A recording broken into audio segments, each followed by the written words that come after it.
I will be today speaking about strong community schools, focusing on the whole child, an effort to turn our district around, an urban school district. My name is Anibal Soler. I'm the Associate Superintendent of Strategic Alignment, and I'm here representing Superintendent Dr. Cash and the great work of Buffalo Public Schools. So first, a little bit about our city. We are the second largest district in the state of New York. We're known for a couple things. We're the home to the Bills, home to the Sabres. We've produced two presidents, Fillmore and Grover Cleveland, and we're known as the city of good neighbors, the Queen City, and even the Nickel City. But we're probably most known for our chicken wings. So a little bit about our schools in our district. We have about 33,000 students. 80% of them are students of color. Broke that down there so you can see 45% African American, 21% Latino, and 15% of other ethnic groups, along with 20% of our students being white. Our schools we have 60 of them, 30 of them are elementary, 19 secondaries, and 3 alternative specialized settings for our students. 21% of our students have an IEP, or an individualized education plan. 21% of our students are English language learners, and about 7% of those students are both ELL and have an IEP. And I always think that's important to point out, even though I don't have that up there. And 77% of our students qualify for free and reduced lunch. And that's important because in Buffalo, we feed all our kids regardless of their economic status. Because we have such a high poverty rate, we provide meals for everyone. In 2015, our superintendent arrived to our district, and with him, he brought what's called the education bargain, a promise, a commitment to the community that we would do a certain amount of things, and then on the other side, we would ask that parents have an obligation to put a premium on education. And this graphic here shows that we focused on 6 major tenets. Today, I'll be talking about the work of strong community schools and how that innovation has helped us move our district forward. Again, it's a bargain, it's a handshake. As a district, we'll do these things, we'll put a premium on education, we'll put the resources in place. We believe it's a civil right that all kids have access to a high quality education. And on the other side, we want parents to just put an obligation, a premium, and make it an obligation that your child comes to school ready to learn, commits to doing some work after school, shows some simple respect to the adults in the organization, and then it should all work out. So we believe community schools is an effective school improvement strategy. I like to call it a movement, and it's focusing on 5 major pillars. Again, high quality instruction, expanded and enriched learning time, parent centers and adult education, integrated student and family supports, and what's most important is authentic community partnerships. Not just something on paper, not just an RFP that got responded to, but authentic collaboration and dialogue between partners. This graphic here shows our model for community schools.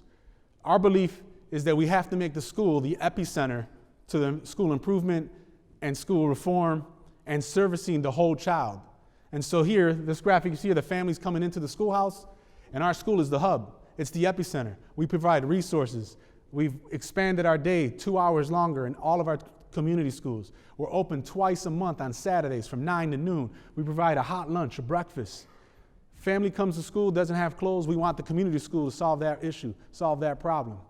If we take care of some of those Maslow type things, we believe the blooms is going to take off, and we've seen some of that work. So when we started this work, we were very intentional. We needed to think about where are we going to put these schools. We looked at our poverty rates. We looked at gang violence. We went into the toughest and most dangerous neighborhoods in the city of Buffalo, intentionally. We can't stay away from this work. We can't shy away from it, and we can't just keep blaming it on society. And so we went right in, and this is just a graphic of that. We then mobilized over 60 partners, community-based organizations, faith-based organizations. We strategically put them around 4 zones, north, east, south, west. We found the schools in those neighborhoods. We partnered them. We collaborate them. We build community engagement teams, and these are the schools. Our major partners, Say Yes to Buffalo, they kind of help navigate our partnerships across the 4 zones. They're our strategic partner in this work. This is just a quick list of our schools broken down by zones, and we've built a lot of branding in terms of our community. And we always know technology is great, but we went basic: billboards, flyers, brochures, mailings, door-to-door knockings. And our motto is simple: open to everyone, here for you. We don't care if you live in the suburbs or in the city. Our schools are open for everyone and here for you on Saturdays. And what we've seen is engagement from those various areas. So what we've accomplished, we've created programming that focuses on social emotional, academics, health and wellness, parent centers that offer resources to support their child. We've told our story on multiple platforms, and we've gotten the word out via social media, videos. These are some examples of those right here. We have developed metrics to monitor and measure this. No effort, no innovation matters unless you're monitoring it. And so if you don't have data to support your work, it's just, I think, a poor strategy. And so what have we seen? Engagement. Over the 2.5 years that we've been doing this work, we're in our 3rd year right now, we've had over 100,000 participants come into our schools. The green is our current number, and because we're in Buffalo, we had some snow days, hence the snowflakes, and our enrollment go down. But we've had over 100,000 visitors, over 90,000 meals provided to our community. We've created scorecards to measure and inform the work. Every data point tells a story, so we give these to principals every month and say, meet with your community, meet with your stakeholders, figure out what you need to do next. We've went across 4 zones, and we're monitoring the zones. This is homegrown stuff. This isn't like a software product. We just kind of graphically put it together to share and help our principals because they don't have time to do this, so we need to inform their work.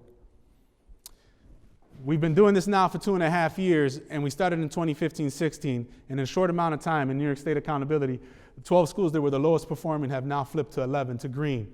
And we're down to 3 schools priority. 5 have unranked just because they're so new. We're brand new schools. They don't have accountability measures yet, but we're confident. So I'm here to say Buffalo Public Schools are on the rise. Our superintendent in January announced for the first time ever our district had a 65% graduation rate. For the first time since 2006, we have crossed 65%. We believe we're on track to get 70%. Over 37 of our schools are in standing, which is 74% of our district. When he arrived, we were at 14%. So he's nearly almost tripled that number. And here's a little quick announcement. So if you'd like to hear more information about the work we're doing in Buffalo, the Education Bargain, here's my contact information. And as we say in Buffalo, let's go Buffalo.